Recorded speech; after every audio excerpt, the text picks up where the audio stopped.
wrestling has, I think it's safe to say from anybody who's watched the promotion and is a fan of the promotion, has not had the best 2022. And that's led a lot of fans to ask a lot of questions about the promotion, its future, some of the mistakes it's made, and just a general perception of whether or not it'll be around in 5 years.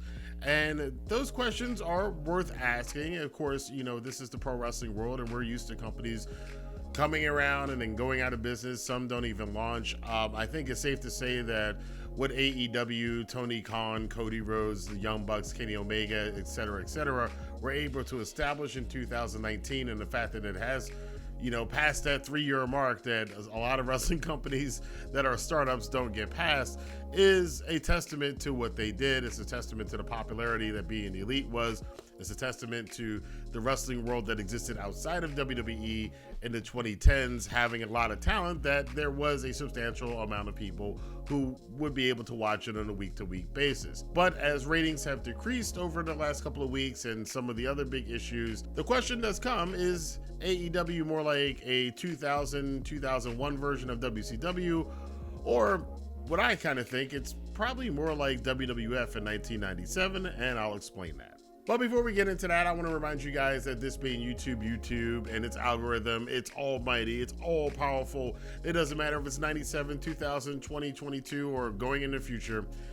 I think it still helps if you hit the like button, the subscribe button, and a notification bell. YouTube will let other wrestling fans know about this video. I think if the algorithm is working the way it used to work, nobody knows anymore. Hey, what the hell can it hurt? Go ahead and hit the like button, subscribe button, and a notification bell, and we'll see what happens. Now, I'm going to go ahead and say that this video is not for people who are AEW haters. It is definitely not for you, and it's probably also not entirely going to be for AEW fanboys or AEW sweaties, because I'm going to be kind of honest about what the product's been in 2022.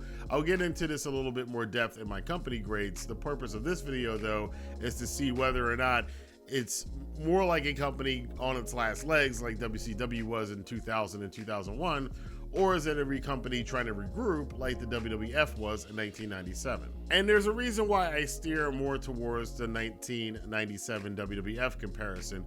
Now, there are some just kind of aesthetic and just kind of ironic comparisons. One of the most glaring ones are things like being on a down period and losing one of your big major stars. If you can compare Bret Hart leaving the WWF in 1997 to CM Punk leaving AEW in 2022 after only being back for a year and negotiating to come back. They come back for a year, win the world championship, have some issues with one of the most talented wrestlers in ring backstage who may have a bit of an attitude problem, also like to use super kicks, are known for tag team wrestling, and are also known as being one of the greatest performers of their generation. This leads into a backstage fight, the top star embarrassing his boss on a broadcast that went around the world, and then of course again subsequently leaving the company, and the guys that were left behind making fun of that said talent. That is one of the probably more obvious comparisons between 2022 AEW and 1997 WWF, but there's also comparisons like Jade Cargill and Chyna being these big powerful women that were kind of green and rough in the ring but definitely had a star presence. One of the best tag teams of all time that were known as a different name in another company, now going by 3 letters currently, whether it's FTR or LOD. Speaking of tag teams, you got the tag team situation where you've got a tag team that basically gained in popularity by their entrance and having a lot of smack talk coming to the ring that also translated to them actually having some good matches. And you also have a Daredevil freak who also at times teams with a crazy guy who's well past his prime but still does insane dives even though he's a veteran. You have a guy that's apparently going to be the next big thing in the company. I mean, you even have Christian Cage turning his back on a pretty boy with long hair. And yeah, all of these are aesthetic, kind of ironic comparisons, and you could probably make these comparisons with any other era in wrestling and link it up to current 2022 AEW. And while those things are kind of trivial comparisons, I think the thing that is most important about comparing 2022 AEW to either 2000 WCW or 1997 WWF is what happens from here on out. In 1997 WWF, even though they had lost a lot of star power, they had lost Bret Hart, they had lost Kevin Nash and Scott Hall, the competition had a new lease on life and everybody was really into them and they had more money, the competition did. And WWF in 1997 was boiled down to Shawn Michaels and The Undertaker as the two main event stars, and Steve Austin still not quite there, but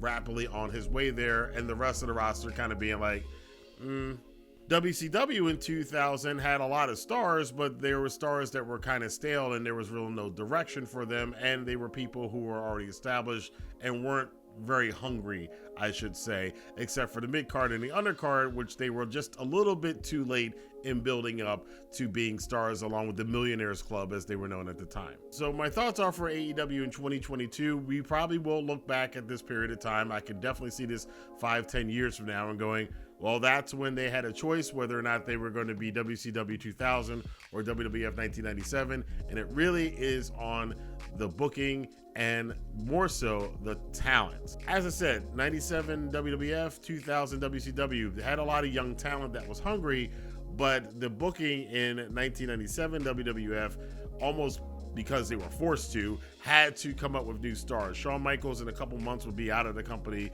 for 4 years, and they would really have been left with The Undertaker and Stone Cold coming up. And for a lot of 1998, they were kind of finding creative ways to make the product interesting, even though they lacked the star power of their competition, WCW. But within a year, if you go look at Survivor Series 1998 compared to Survivor Series 1997, it's almost night and day with the WWE as far as the star power. You had a bunch of guys who within a year, including Edge, Christian, The Rock, X-Pac, Kane, the New Age Outlaws, Triple H, and more, Val Venus, The Godfather, Owen Hart, who were all kind of catching a new stride or new wind or being seen by fans in a new light as bigger stars than they had been a year before.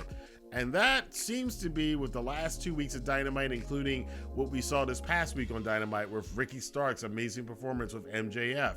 Chris Jericho making a star out of this Action Andretti guy who I didn't know his name 10 minutes before the match and now can't forget his name after that amazing piece of booking that they did with having his kid go over the let's go jobber chant and everything else. I mean, this is 1, 2, 3 kid beating Razor Ramon times 10.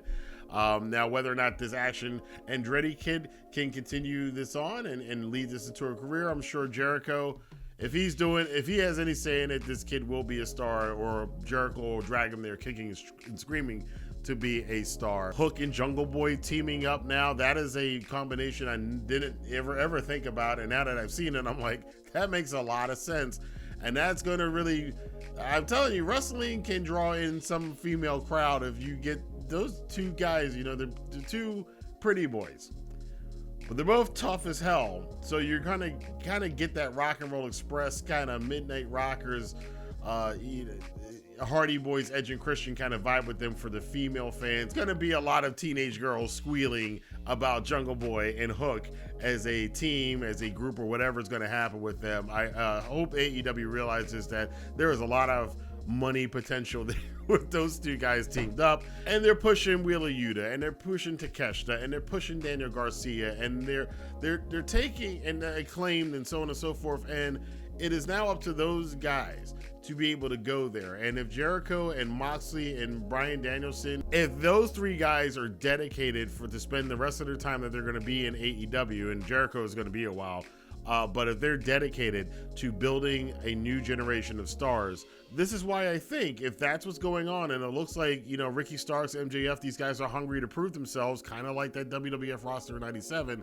That's kind of why I'm saying that AEW in 2022 reminds me more of 1997 WWF than it does the failing 2000 WCW. But that is just my opinion. I want to know your opinion. Let your voice be heard in the comment box below. Do you see any comparisons between AEW now and WCW in 2000 or the WWF in 1997? Or does it remind you of a different company or a different era in wrestling? Let your voice be heard in the comment box below. Until then, I will see you guys here for more videos on the Rantin Review Pro Wrestling and my other channels. I do have a gaming channel where I am currently doing a Let's Play of God of War Ragnarok, and there's a lot of financial news that will be brought up over the next couple of weeks as we head towards the end of the year, and to find out how you can get some money back on your taxes on Wrestling with Finance. So check out those channels when you get a chance. I'll see you guys here for more news, rumors, and commentary on the Rantin Review Pro Wrestling.